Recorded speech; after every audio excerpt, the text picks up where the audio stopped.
What's up, gangsters? Time for another Brough Superior Adventure episode, and this one I like better. It's got lots of stuff in it, so let's get right to it. All right, there's a lot going on here, but I am going to start with the frame because, as I said in the last episode, I got to get back to it. Much as I didn't want to, no choice. So the first thing was to finish the painting. And a couple of things to note about that. I have used 3 different kinds of primer on this project so far. I've used Mr. Surfacer 1500, I've used the Mr. Metal primer, and I've used the 2K urethane primer on the wheels that I thought was going to be super tough. Yeah, it wasn't. None of them were. They all seem to want to flake off of this white metal pretty easily. And I'm just speculating, but I assume that it's because of the high lead content. So I decided to change tactics when I started working on the frame and just go straight to my MRP black because it sprays so consistently, so beautifully. And my intent was that it was going to be the top color anyway.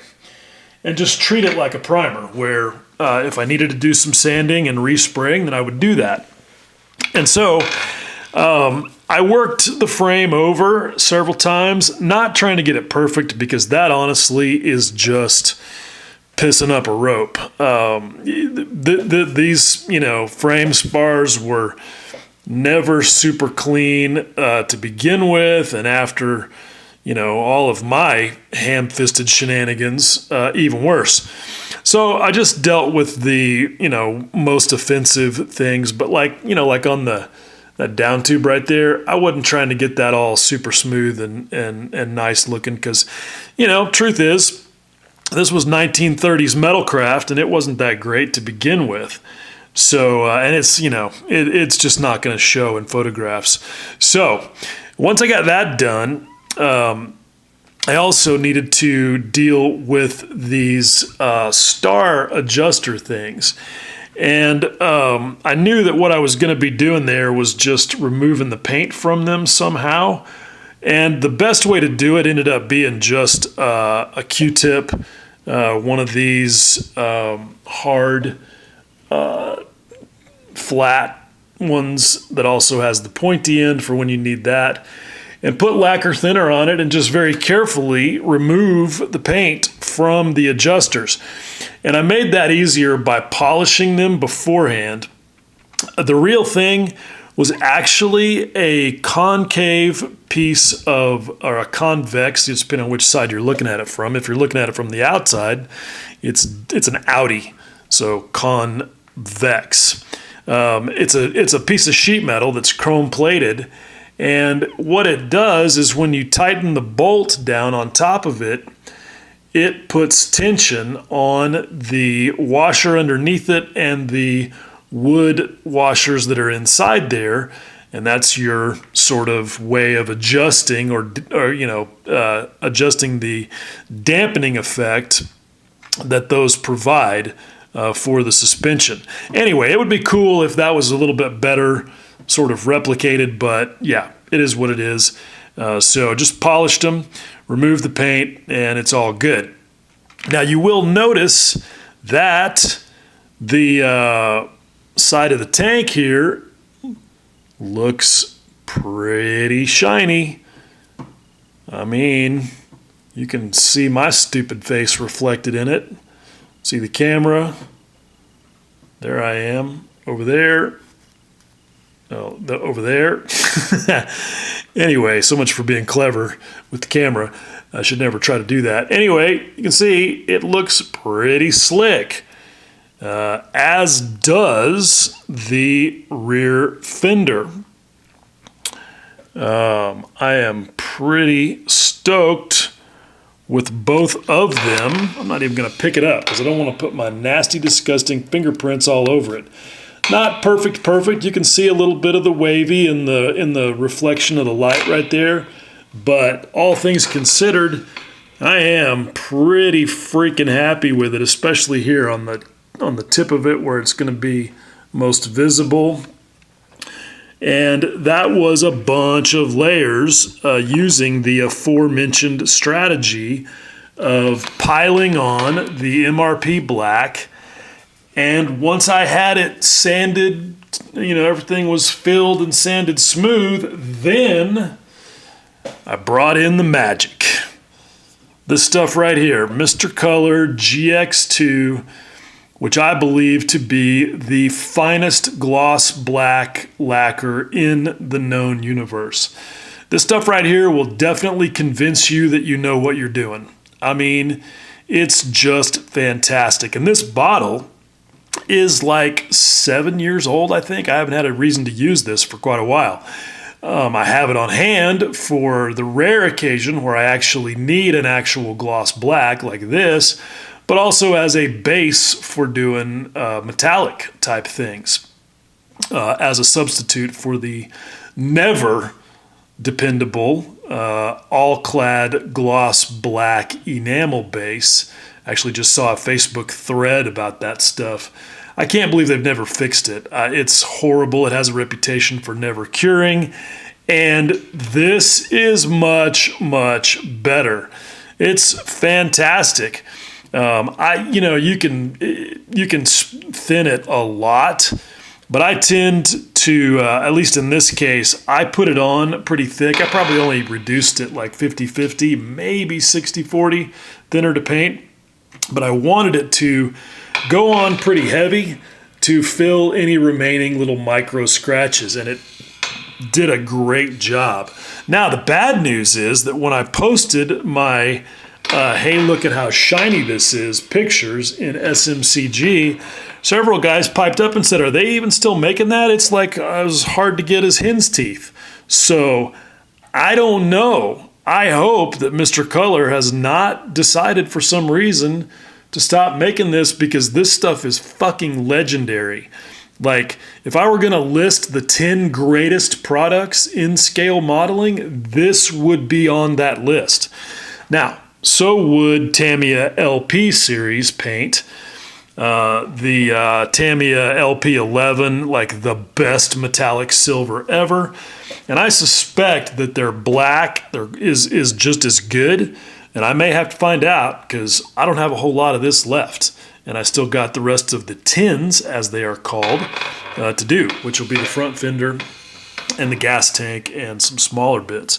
So I don't know. I don't know what the story is on that. If anybody knows, say so down in the comments. Anyway, so that's the painting. I also have been working on the tail light assembly that I have designed to plug into this hole that you can see right here that I've drilled into the side of the fender there.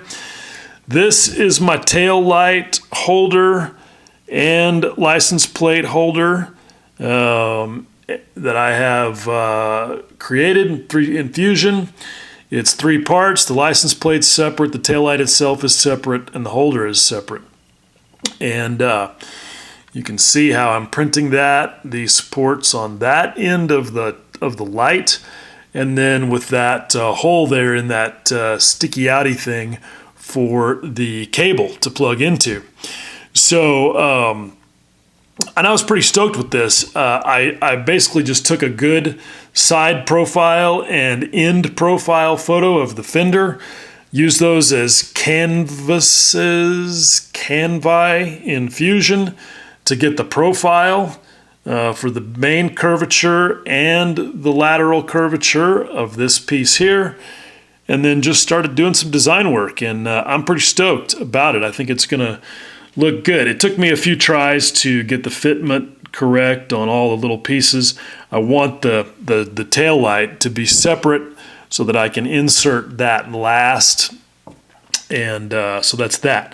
Now, one of the implications of designing my own taillight assembly is that I had to figure out the lens, and that's what all is happening over here. So it occurred to me that I might be able to use some clear UV glue, all right? And if you're like, hey, I've got some of that, or hey, I have some clear UV resin for my 3D printer. Yeah, same stuff. Basically, they're photopolymers. They all work the same. You could do what I'm about to talk about using clear 3D printer resin as well. And in fact, I think there are people who are doing what I'm about to talk about to actually print parts in translucent colors like taillight lenses.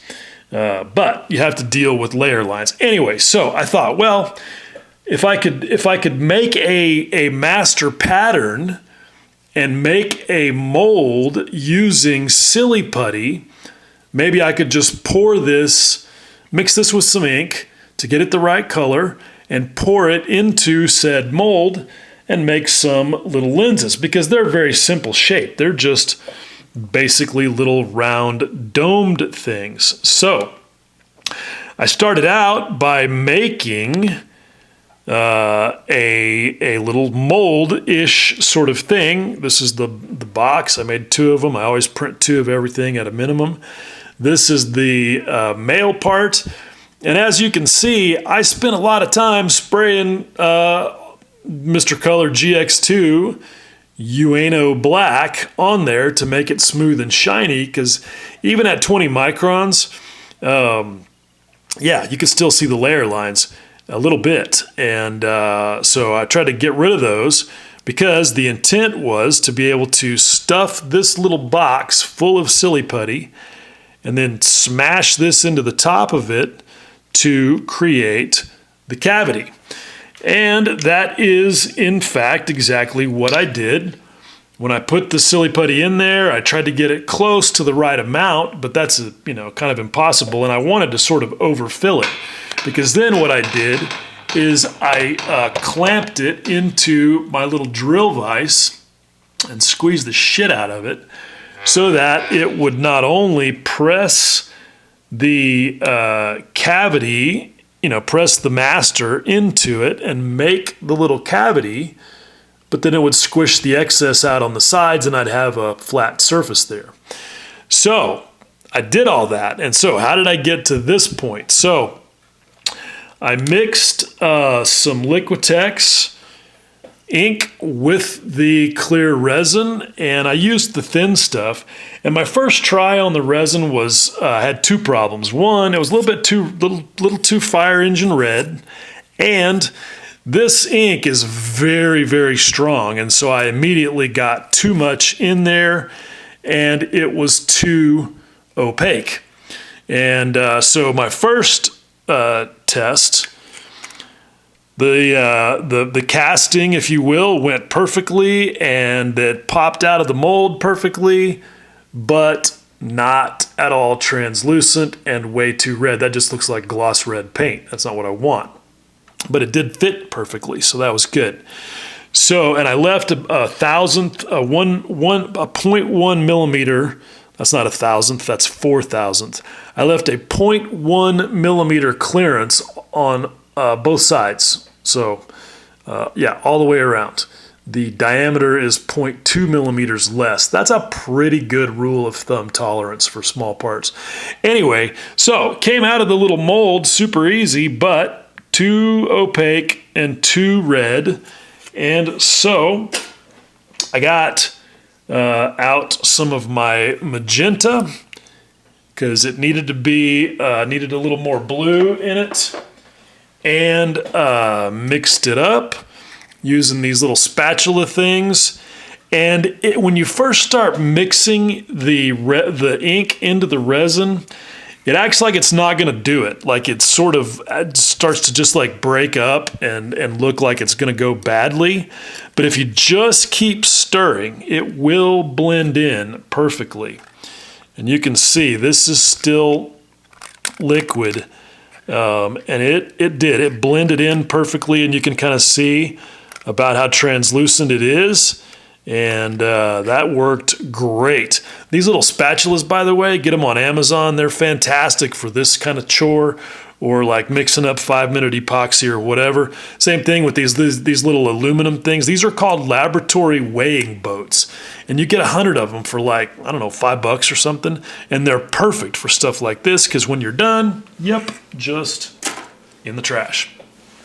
So that worked pretty good. I just used my little UV flashlight that I actually got with this set of UV glue that I bought years ago, which has stayed good. I mean, that stuff's probably at least, I don't know, 6-7 years old. Anyway, so that was my ink mix.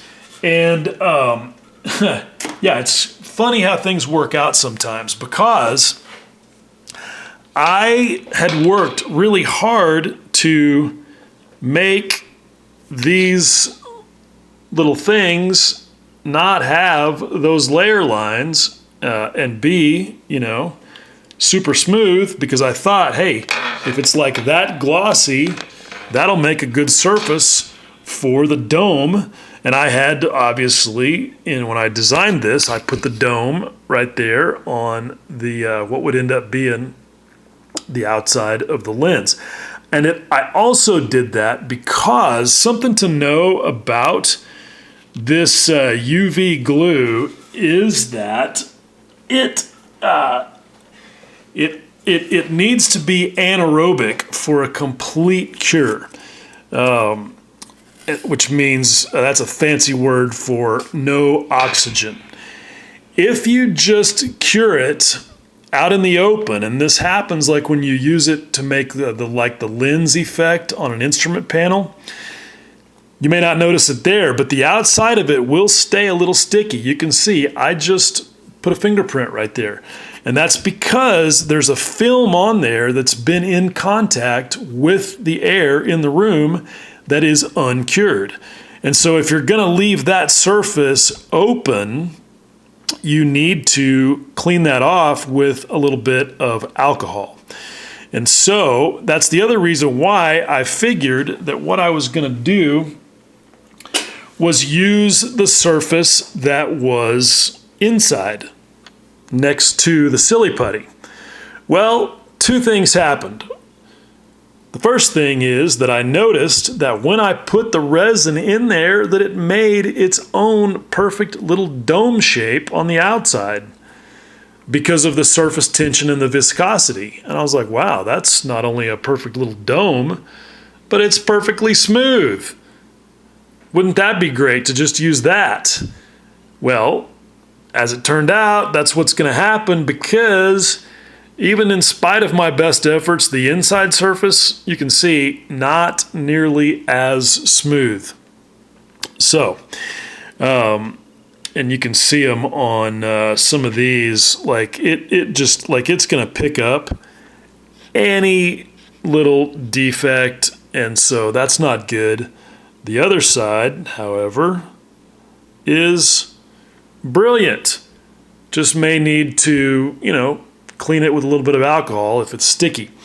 So that's the deal. And what I was also worried about was how easily they would come out of the little mold. And as it turns out, they come out very easily.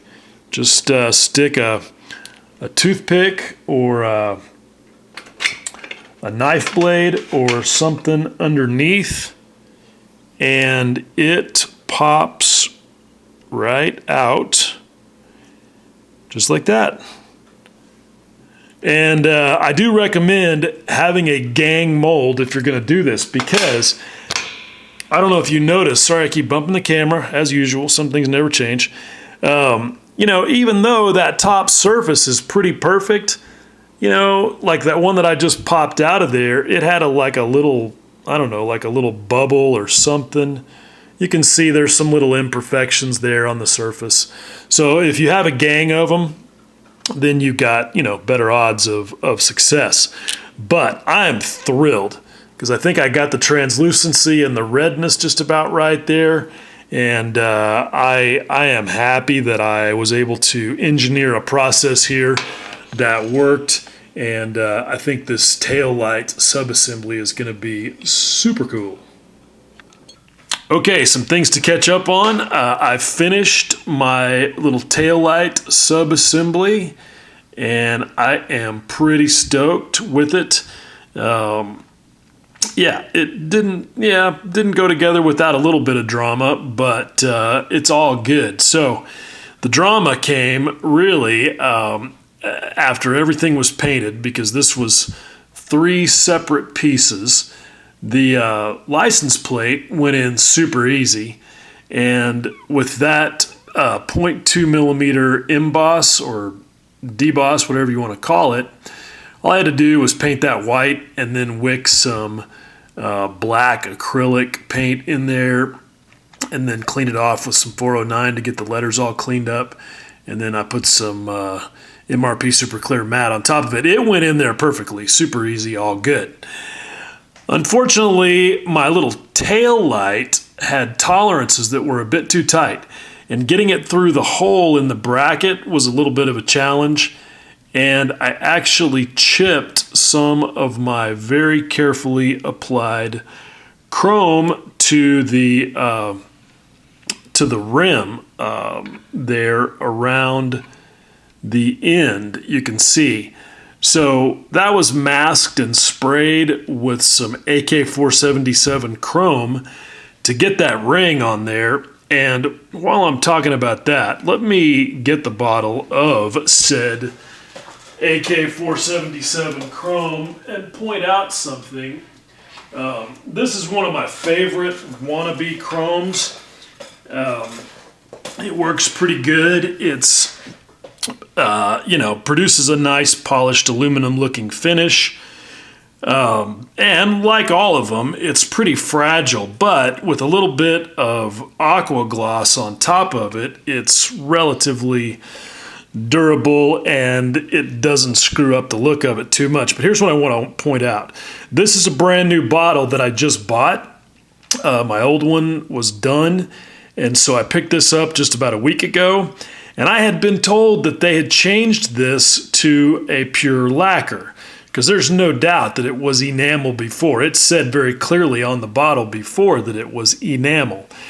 And sure enough, it says right there, high quality lacquer based paint for brush or airbrush. Now, immediately I'm like, wait a minute. This is not ready for application with a regular brush.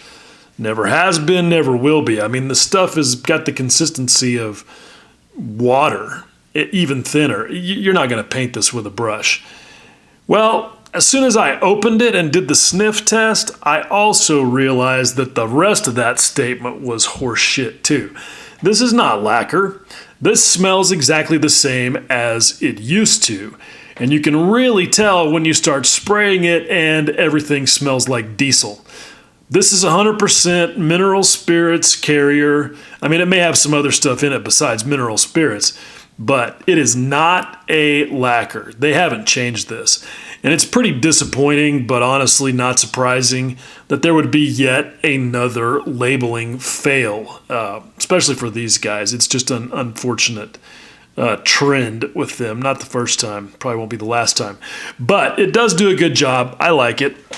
And as I said, I sprayed some aqua gloss on top of that, and it looked really good. And my little tail light lens popped right in there, stuck it with some 5-minute epoxy, and everything was good. But when I inserted it into the little frame, I chipped some of that chrome off. So that sucked. But I was able to get some, I've got a Molotow chrome refill thing. Had to replace that recently as well, because my old one, which was like 7 years old, turned into silver paint. The new one, however, is just fine. You can see the remnants of it right here. And you can see This stuff does a really nice job of making a pretty polished aluminum sort of chromy, facsimile. And for touching up stuff like that, or like for touching up, if you had a chrome part from a kit, and you clipped it off the sprue, and you had a little exposed plastic, it's great for doing touch-ups like that. And you can see that all looks pretty good. But the thing about Molotow is just like that. I just stuck my finger in it. This is about 3 days old now, and you can see I just mashed a fingerprint right into it. Look, no matter what anybody tells you, the stuff never cures. I actually did a bunch of chrome wannabe paint testing on my channel back in the day. It's like 2 hours of torture. But one of the things I did was test the durability of that Molotow, having allowed it to dry for a long time, and it never gets really hardened. It's just the way it is. That's the rule with wannabe chrome paint. The shinier they are, the more they look like actual chrome, the less durable they're gonna be. That's just the reality of it. And you can mix Molotow with lacquer thinner, and it's better, but you lose a little bit of the effect. It ends up looking a little bit more like SM206, which you can see. This bottle is done, and I'm hearing that you can't get it anymore either, so I haven't been able to find any yet to replace that. Anyway, my little taillight thing, I'm pretty stoked about. Honestly, the trickiest part was getting those 4 little rivet things in there to impersonate like Phillips head screws, and getting them to go all the way through the frame and into the holes in the body of the light on the back. But yeah, got it done. Got me a backache for it, but got it done. Anyway, so it is ready to go onto the fender. But yeah, so the fender looks pretty good from a distance.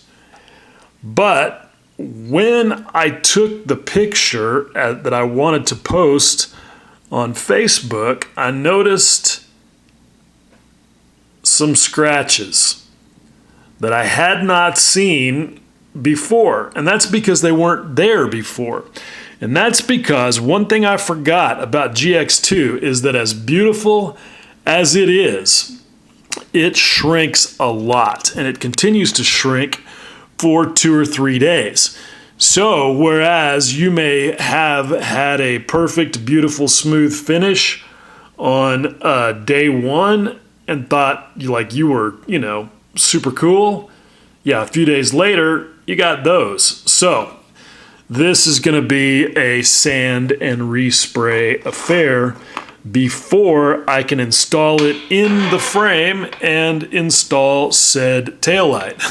But what was really funny is that when I posted the picture on SMCG, it looked pretty good. It was the typical, hey, look at me picture. There it is right there. But, as soon as I took it, I saw the scratches, and sure enough, somebody called me out on it. The one and only Paul Budzik. Why does the paint look wrinkled? Are you trying to simulate an old brush-painted fender, or is that just a problem with the image? Yeah, that hurts, because what you may not know, unless you listen to some of the episodes of Sprue Cutters Union, particularly where we interviewed St. Paul, is that he was my OG model making superhero, because when I started buying copies of Fine Scale Modeler in like 1981, Paul's Formula One cars were a big feature in those magazines, right down to his machined brass and aluminum U-joints and steering shafts. And I was like, OMG. Even at like 12 years old, I understood that this guy was some kind of an alien. And so Paul has always been like one of my model making heroes, the original. And like when we interviewed him on Sprue Cutters Union, I was beyond stoked. So he's not wrong. And, you know, I would have taken that, critique from anybody, but it was just funny that it was so brutal and, came straight from, my childhood hero. Anyway, Paul is an awesome guy and still an awesome model maker. And, so it's all good. But yeah, ouch. If I was even considering not fixing that before, that certainly took care of that. Anyway, here is the frame, and I have made some important progress. I got all the little bits and pieces of hardware installed, the chain adjusters, the bolts for those star adjusters, all that stuff just dropped in. That was fun. Put some bolt heads down there on the mounting plate for the transmission.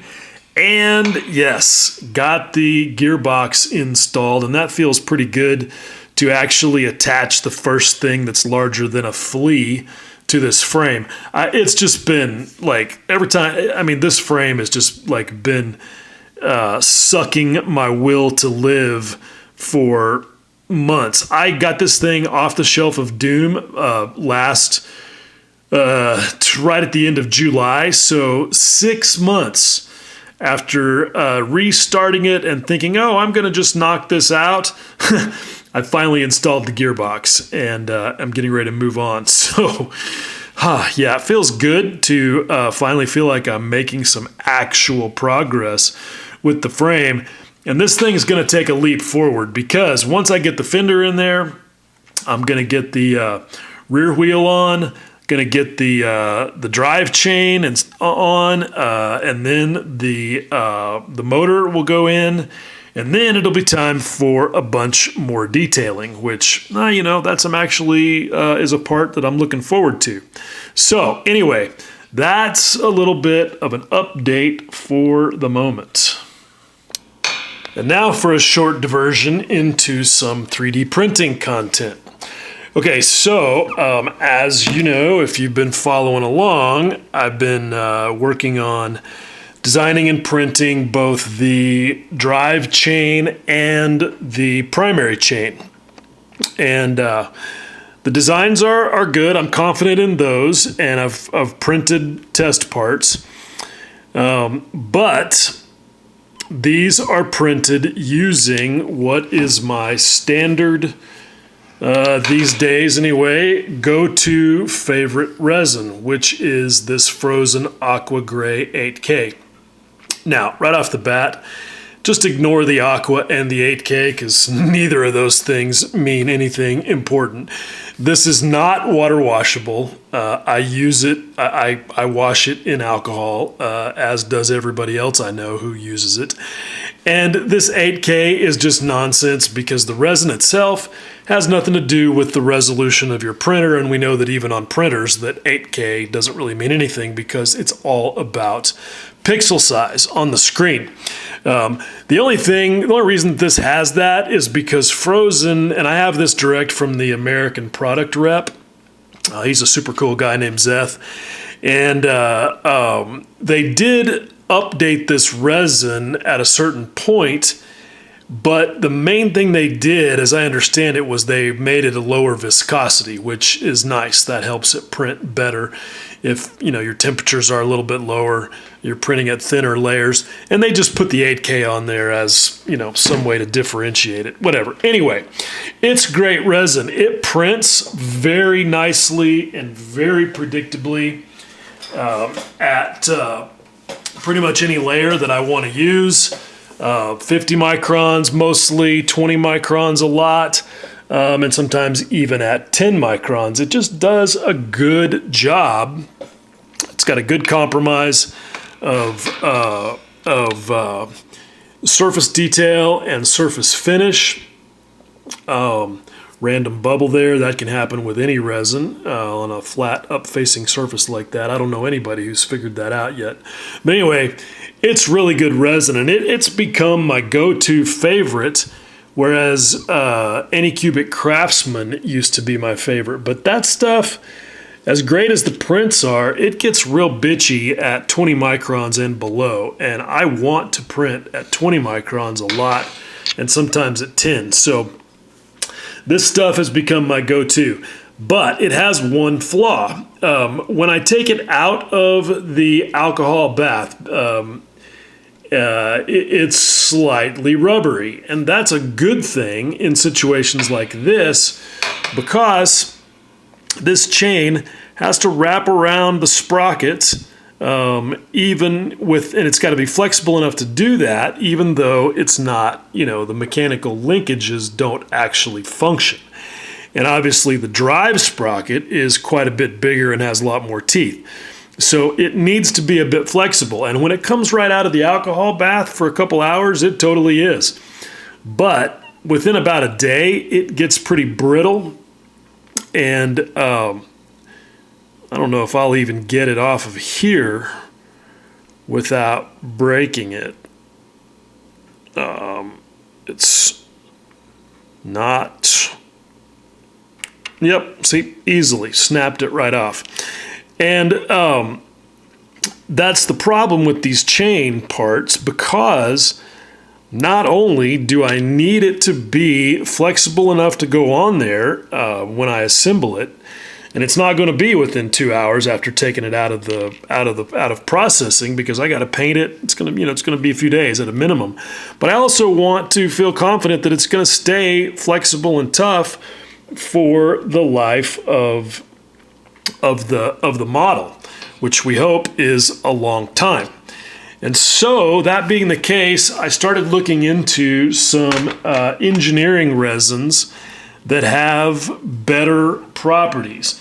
Now, you're probably pretty familiar with like the consumer grade resins that are called ABS-like. And they're, they're not bad. They have a little bit more toughness than stuff like this, and at about the same price. Like this is a kilogram for between 40 and 50 bucks. A true engineering resin that's intended to be functional with more toughness is more like $90 for a kilogram, like twice as expensive. And it's not as easy to get. But I was able to get this on Amazon, so super easy to get, and it's only a ½ kilogram bottle, so this was, I think, like 30 bucks, so not too bad, and it's important to note, this is the ABS-like Plus, and this is not in their standard or high detail resin range. This is in their engineering series. And so what I'm hoping for is that it will have all of the properties that I desire. The first step in using any new resin or a new printer is to print validation test parts. It's amazing. I see this in the 3D printing groups on Facebook all the time. Guys are like, oh, I just bought a printer and I tried to print the Rook file and it won't print. And my first question is always, did you run the validation print? And they're like, no, man, it came with resin. Now, look, it doesn't matter, okay? You have to get your machine properly dialed in, using the parameter settings in your slicer for whatever resin you're going to use for that environment. Like it's a non-negotiable. Anyway, so the challenge with that is that I've got a Mars 4 Ultra. This is a frozen resin, and while they do a pretty good job of publishing suggested parameters for their own machines, they obviously cannot have parameters available for every printer, and the competitors' machines are like not something they're going to put a lot of time into. So I kind of had to do some reading and just take a guess at where to start. And so I did that, and the only value that I changed from the Aqua 8K was a longer exposure time. This is a relatively slow resin. And so whereas that stuff at 50 microns is going to have like a 2-second per layer cure time, I just started at 4 with this one. And as you can see, it's not bad. I mean, I got a print, but it's a little bit hot. All right, that is as evidenced by all of the bloom around those letters, and then the fact that there's a little bit too much of a connection between the negative and positive sides of that pointy teardrop looking thing right there. That's how you read this thing. But what's concerning is that these little small bits did not stick. So I don't know, it may be that this resin is not going to produce that kind of detail. I don't know, we'll see. I'm going to dial it down to about 3.5 seconds and see what I get on the next test. But the important thing is I'm in the ballpark, the process is started, and I should be able, within the next couple of hours here, because at 50 microns, this validation part only takes about 15 minutes to print. So it doesn't take long to get it figured out. Now there are other types of validation prints. There's like the cones of calibration and the little thing where you put the sword in the skull and that gives you kind of a fit test. And those are all fine, but I use this one because it gets me in the ballpark, gets me pretty close, and it's very quick to print. Now this did just come out of the wash, so it's probably gonna be flexible, but that's what I'm hoping to see. I mean, I don't know that I could have bent that part that far with any of the other resins that I have used. So I don't know, we'll see. What it's like right now is not nearly as important as what it's like tomorrow. Okay, the next thing happening today is this, my construction fixture. And I'm pretty stoked about this. So this is something that I cooked up in my little monkey brain as a way to be able to hold this thing without having to hold on to it directly or lay it on a towel, kind of like an aircraft modeling fixture. And especially given that this thing is going to get laid over on its side a lot in the coming days while I am doing things like running spark plug wires. So I really wanted something that would support it, confidently, and I think this mostly is. I say mostly because this is my first design iteration of this thing, and as proof of concept it works pretty good, but I was lazy on the dimensions and this little front clamp part right here is wrong, and I'm gonna have to reprint that on my resin printer. The rest of it, you may notice, is not resin, but FDM. And no, I have not bought an FDM printer. I just have a good friend named Jake McKee down in Austin who has a bamboo FDM, couple of them, and he produces fantastic prints. And he's kind enough to churn stuff out for me on the rare occasion where I need something that is too big for my little Mars 4 Ultra. If I'd had a Saturn, I could have printed this myself. It would have been fine, but it is what it is. And really, FDM is perfect for this type of functional part. You can see, you're not going to get good surface finish really out of FDM. The layers are just too thick. But overall, this is not bad. I would say if you're going to buy an FDM machine and you don't mind spending some money, that the Bamboo series of FDM printers are really fantastic. They've done a great job of making the software work really good, making the thing, almost just monkey-proof. Jake is a lot smarter than a monkey, but he and I have talked a lot about the fact that these guys have just done a really good job of making it much easier to use than FDM printers have kind of traditionally been. They can be pretty temperamental. So anyway, this is fantastic. And it's also, in addition to being a construction base, this is kind of proof of concept for what's ultimately going to be the display base. All right, so it's the next day, and yesterday I did a couple of things, one of which was run another coupon where I dropped the exposure value down to 3.5 seconds from 4, and you can see that it's cleaned up a lot of the, overexposure, the bloom around those letters. This is a little bit better. Not losing too much more of these little thin attachments. So I feel like the next step is to drop it yet again. Now, because I knew I was pretty close and I could probably get a successful print of a simple part, I also printed another one of these little clamp blocks for my fixture. And I made some dimensional changes that I needed to, and this lets me show you a little better how it works. This is what the piece looks like. So it's got this tab that goes into a slot that slides it and guides it, supports it, and then it's got this screw hole that's countersunk all the way through it.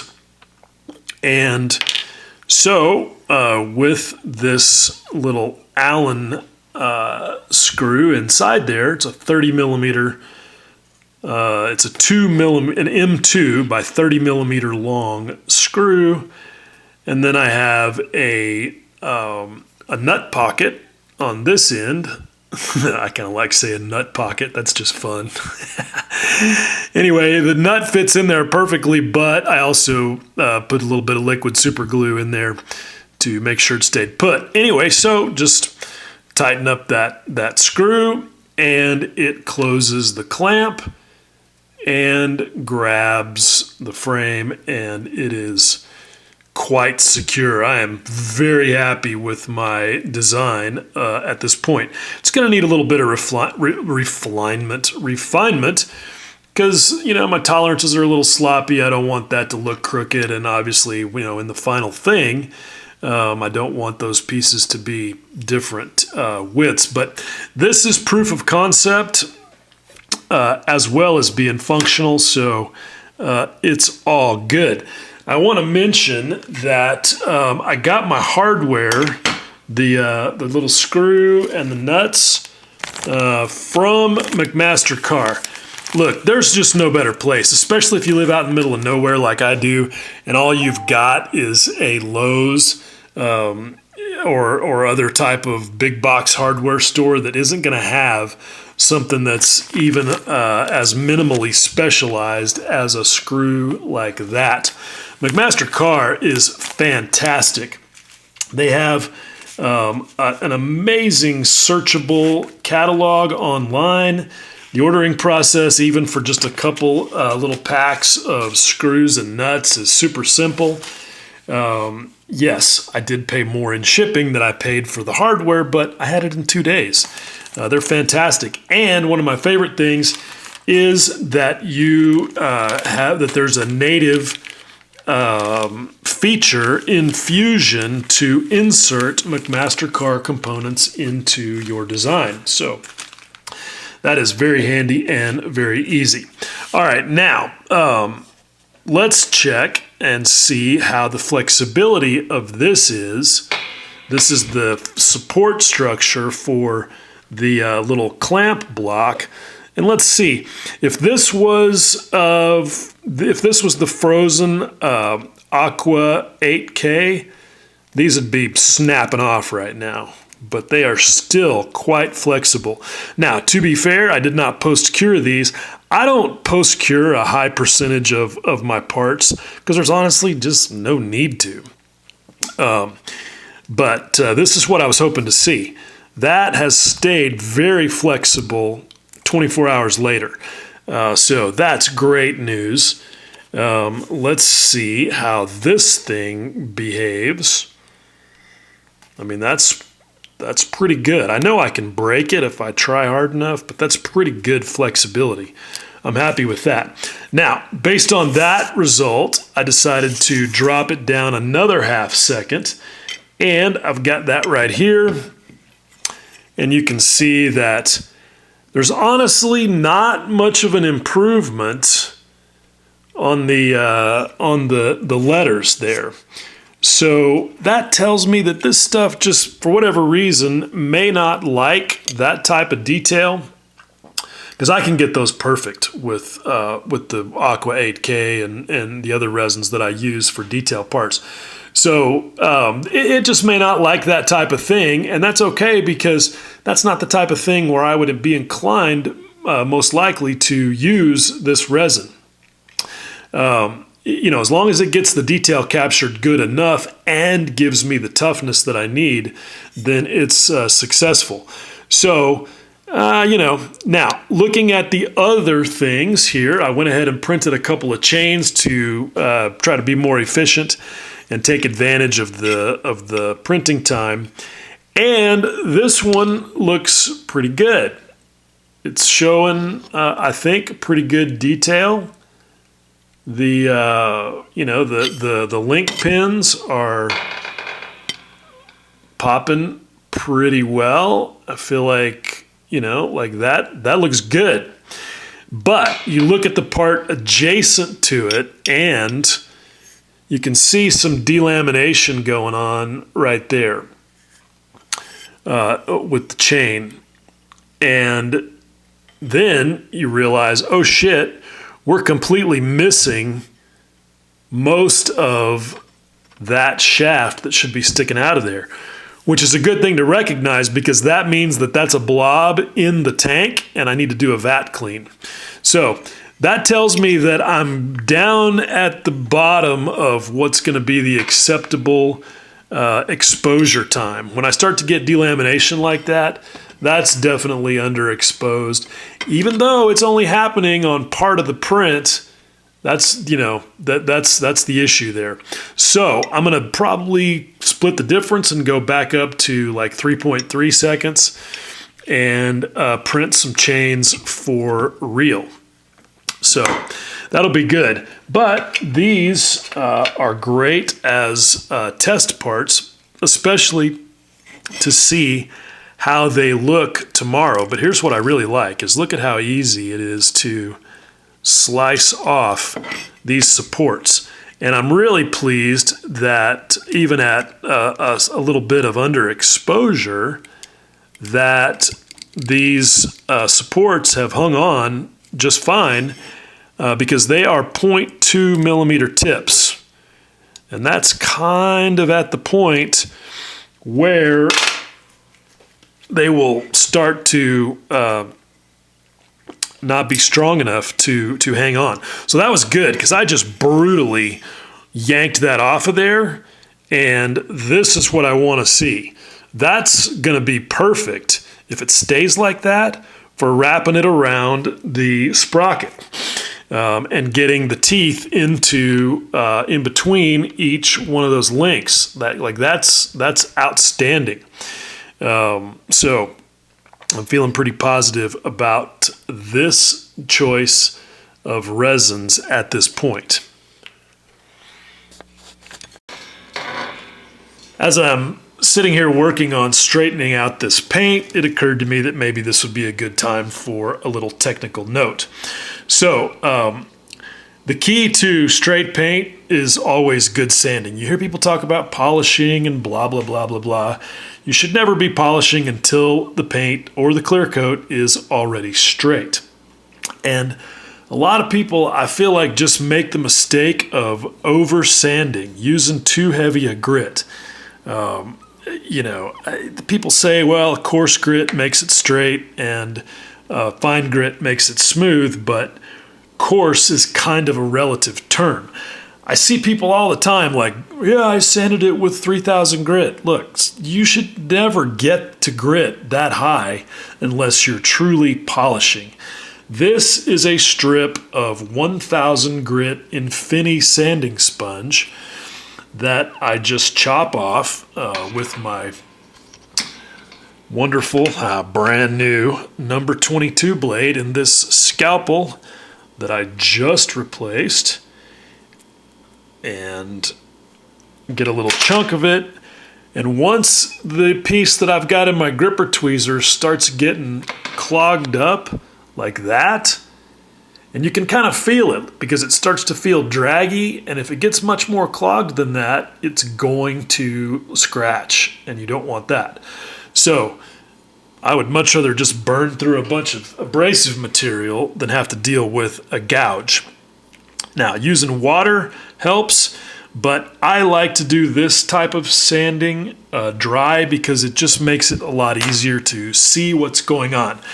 You hear people talk about color sanding. That's all this is, literally sanding the color. And what I'm after is that very smooth satin finish. And you can see how straight that is. There's a little divot right there from some soldering that I'm not going to worry about. But the key is having a lot of strong light, side light really, and looking at it from a bunch of different angles so that you can see where you're working and where you're not. And if you've still got low spots, like you can kind of see right there, there's still some low spots in there. I'm not going to worry too much about them, because what I want is for the majority of this surface to be squared away. Actually, this surface I don't care about, because this is the front of the fender that's tucked in behind the swing arm, and it won't show. This is the part that I care about, right here around the tail light, because that's a high value detail area that I'm going to certainly want to take pictures of, and I don't want St. Paul calling me out for pruny paint finish again, right? So that's what I'm looking for. Just no little obviously shiny low spots, and those will reveal themselves like immediately. So if I just take one quick pass right here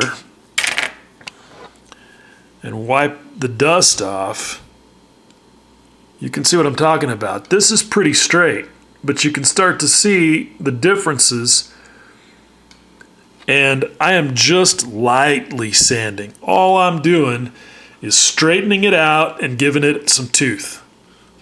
I just had to show you guys this because it's always so pretty right after you shoot it. Now, this is going to shrink up. I mean, this paint does. It shrinks up quite a bit. And it's not going to be that perfect, and it's one of those things where you can keep chasing it until you drive yourself completely insane. But if you really want it to be that level of straight, you really need to go to something like a 2K urethane clear that you're going to cut and polish. I'm not using a clear on this. I want this to look as sort of, authentic period lacquer that did not have a clear on it, and you get that, maximum shininess with just repeated sanding and spraying. But it's not going to be perfect, and that's okay. And I'm sure some of you guys are curious how much I'm reducing the GX2. You can reduce this stuff a lot. And I choose how I decide how much to reduce it. Kind of depends on what I'm using it for. If I were using this on like a model airplane and I was going to spray a metallic layer over it for a simulated bare aluminum finish, I would reduce it a lot and make it pretty thin, because I don't want to soften any of that, surface detail like rivets and panel lines. But this is more like a car body, and it's all smooth surface. And I have these micro scratches I want to make sure and fill it in. So I'm mixing it a little stronger. This is somewhere just a little bit richer than, or a little bit leaner, I should say, than 50-50. It's, maybe 60-40. I don't know exactly, because honestly, this is the cup of stuff that I used a few days ago, and it was sitting. I had one of these little metal dishes on top of it, and it was sitting there, and it had thickened back up to almost what it was originally in the bottle. So I just added some more Mr. Color Leveling Thinner to it, and it's, like I said, 50-50, 60-40-ish. The really important thing for me, though, and I think this is a skill that everybody has to learn, is to be able to look at it and know that it's where I want it to be. And that involves being a little bit like a sommelier, where you swirl the wine around in the glass and you look at the legs. Because that's what I'm looking for, is how thick does it look when I'm swirling it around, just looking at the way the fluid moves, and then looking at the way that it runs back down the side of the cup. Like, how translucent is it when I first do it? Okay, so what I'm after for this is for it to be opaque when I first wash it up on the side of the cup, and then I'm kind of watching to see how quickly it runs down and becomes translucent. And all I can say is that that's an instinctive thing that you kind of get from experience, but this is about right. Okay, so another milestone, at least in my mind, even though it's small. I have the rear fender attached and the taillight sub-assembly on, and yeah, that's all been pretty straightforward. Got the gearbox in there, got that face of it on, and you can see I've been doing some accenting with Tamiya panel line accent. So yeah, pretty happy with the way things look right now. Just a couple of quick points about this fender thing. When I made the little clamp there, I did not give it a curved profile to match the fender, because I figured it'd be flexible enough. Well, it kind of was, but I couldn't mash it down on this backside and hold it and glue it all at the same time. So one of my favorite uses for fusion and 3D printing, I made a tool. Yeah, made a little clamp so I could just screw this 2mm screw in, because I had a bunch of them from doing this base thing. Anyway, I had it stuck underneath the fender and pushing down on the screw head, and I was able to get it all resolved that way. It kind of cracked. I wish that I had had this engineering resin when I made that part, but it is what it is. It all, all's well that ends well. So that's good. For putting the taillight assembly on, I did a little trick because I did not want to take the chance of any super glue or epoxy squishing out from under it when I put it on top, because it was not going to be easy to hold it in place and glue it through the hole underneath.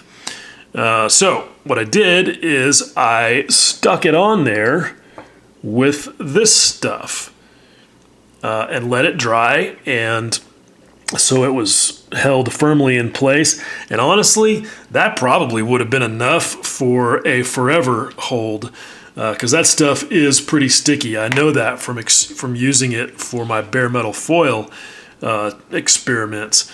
But I went ahead and came back underneath and added a bunch of super glue just to make sure. So that's pretty good, and now I'm ready to move on. It's time to attach the rear wheel.